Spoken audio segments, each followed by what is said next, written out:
예수께서 자신의 사역으로 인해 큰 무리가 몰려드는 것을 보시고 산에 올라가셨다.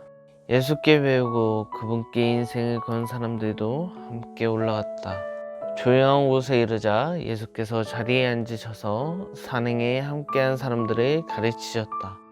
예수께서 하신 말씀은 이렇다.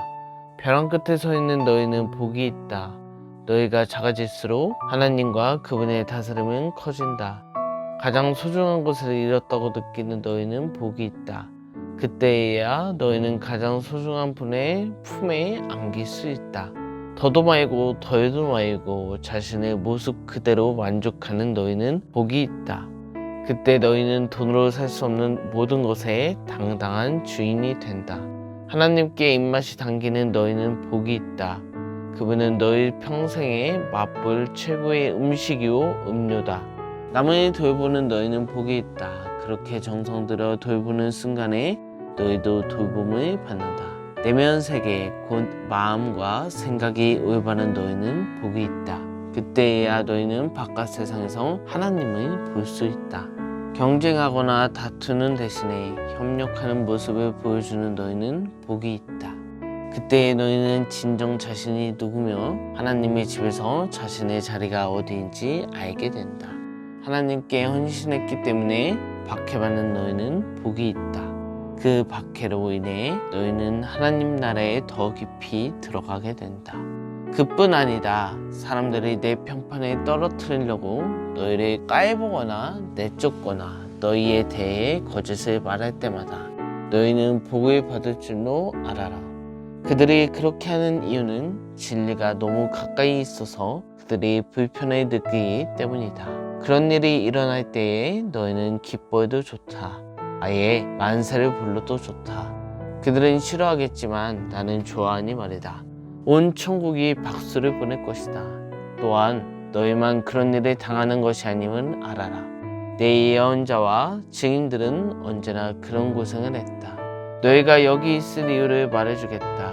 너희는 소금을 쳐서 이 땅에 하나님 맛을 드러내라고 여기 있는 것이다. 너희가 짠맛을 잃으면 사람들이 어떻게 경건의 맛을 알겠느냐. 너희가 쓸모없어지면 결국 쓰레기통에 버려질 것이다. 이렇게 말할 수도 있다. 너희는 빛이 되어 세상에 하나님의 빛깔을 드러내라고 여기 있는 것이다.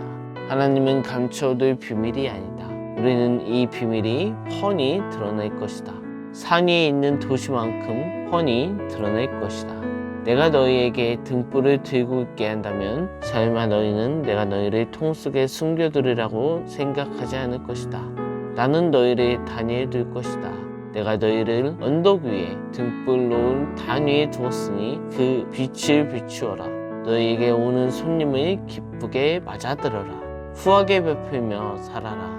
너희가 다른 사람에게 마음을 열면 그들도 너희에게 자극을 받아 하나님께 하늘에 계신 자비로우신 아버지께 마음을 열게 될 것이다.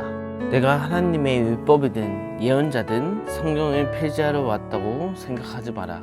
내가 온 것은 폐지하려는 것이 아니라 오히려 완성하려는 것이다. 나는 그 모든 것을 거대한 하나의 파노라마 속에 아우를 것이다. 하나님의 율법은 하늘의 별과 너희가 발을 딛고 있는 땅보다 더 현실적이며 영속적이다. 별들이 다 불타버리고 땅에 닳아 없어진 뒤에도 하나님의 율법은 살아서 역사하실 것이다. 하나님의 율법에서 가장 작은 항목이라도 하찮게 여긴다면 너희 스스로를 하찮게 여기는 꼴밖에 되지 않는다.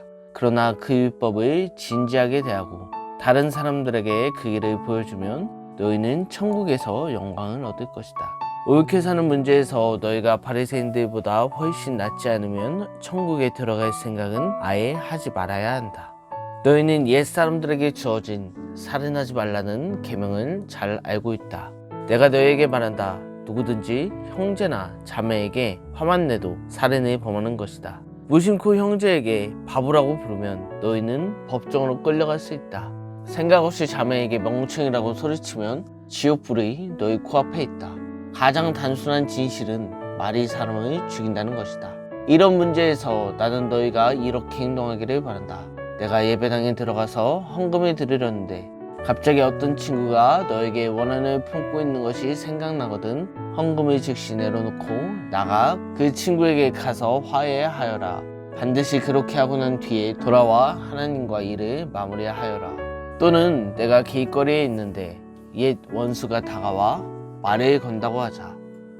한시도 지체하지 말고 내가 먼저 나서서 그 사람과 화해하여라. 그 이력을 보건대 그 사람이 선수를 치게 두면 너는 결국 법정에 서게 될 것이고 어쩌면 감옥에 들어갈지도 모른다. 그렇게 되면 너는 엄청난 벌금을 물지 않고는 거기에서 나오지 못할 것이다. 너희는 남의 배우자와 동침하지 말라는 계명도 아주 잘 알고 있다. 그러나 단순히 동침하지 않는다고 해서 너희의 덕을 지켰다고 생각하지 마라. 너희 마음은 너희 몸보다 훨씬 빨리 정욕으로 더럽혀질 수 있다. 아무도 모를 것 같은 곁눈질도 너희를 더럽힌다. 이 일이 실제로 쉬울 것이라고 생각하지 마라. 내가 도덕적으로 순결한 삶을 살고 싶다면 너는 이렇게 해야 한다.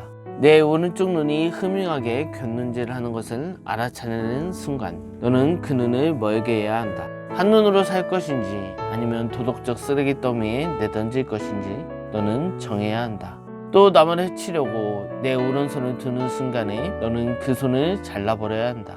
내 존재 전체가 영원히 쓰레기 더미에 버려지느니 차라리 피 묻은 몸뚱이로 사는 것이 낫다. 성경에 누구든지 아내와 이혼하는 자는 이혼 서류와 법정 권리를 주고 합법적으로 하라고 한 말을 기억하느냐. 너희 중에 이 규정을 자신의 이기심과 변덕스러운 마음을 포장하는 구실로 이용하거나 합법적이라는 이유만으로 모른 척하는 사람이 너무 많다. 제발 가식은 그만두어라. 아내와 이혼하면 너희는 아내를 간음하게 만든 책임이 있다. 또 그렇게 이혼한 여인과 결혼하면 너희도 자동으로 간음하는 자가 된다. 법을 구실 삼아 도덕적 타락을 미화할 수 없다. 그리고 마음에 없는 말은 아예 하지 말라. 이 권고는 우리 전통 깊숙이 박혀있다. 기도해 주겠다고 말하고는 기도하지 않거나 마음에도 없으면서 하나님이 함께 하시기 빈다고 하며 경건한 말로 연막을 치면 상황이 더 악화될 뿐이다. 종교적 장식을 멋지게 단다고 해서 너희 말이 진실해지는 것은 아니다.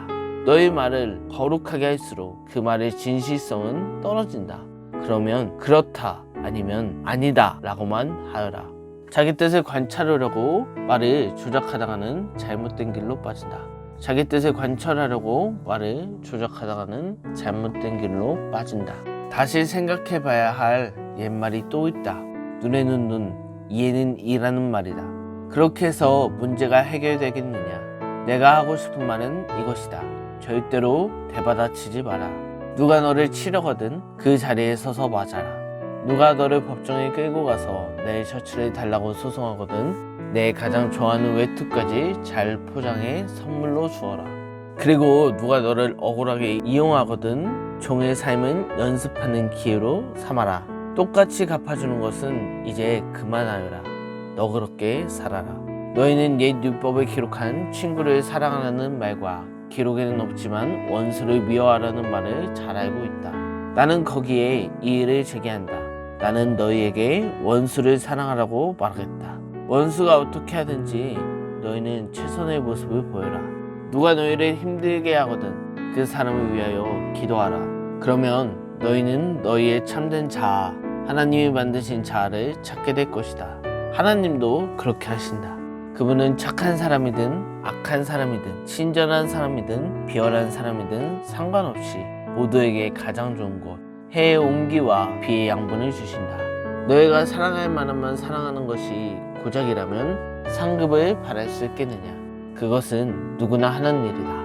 너희가 만일 너희에게 인사하는 사람에게만 겨우 인사한다면 상급을 바랄 수 있겠느냐. 그것은 죄인도 흔히 하는 일이다. 한마디로 내 말은 성숙한 사람이 되라는 것이다. 너희는 천국 백성이다. 그러니 천국 백성답게 살아라. 하나님이 주신 너희 신분에 합당하게 살아라. 하나님께서 너희에게 하신 것처럼 너희도 다른 사람들을 대할 때 너그럽고 인자하게 살아라.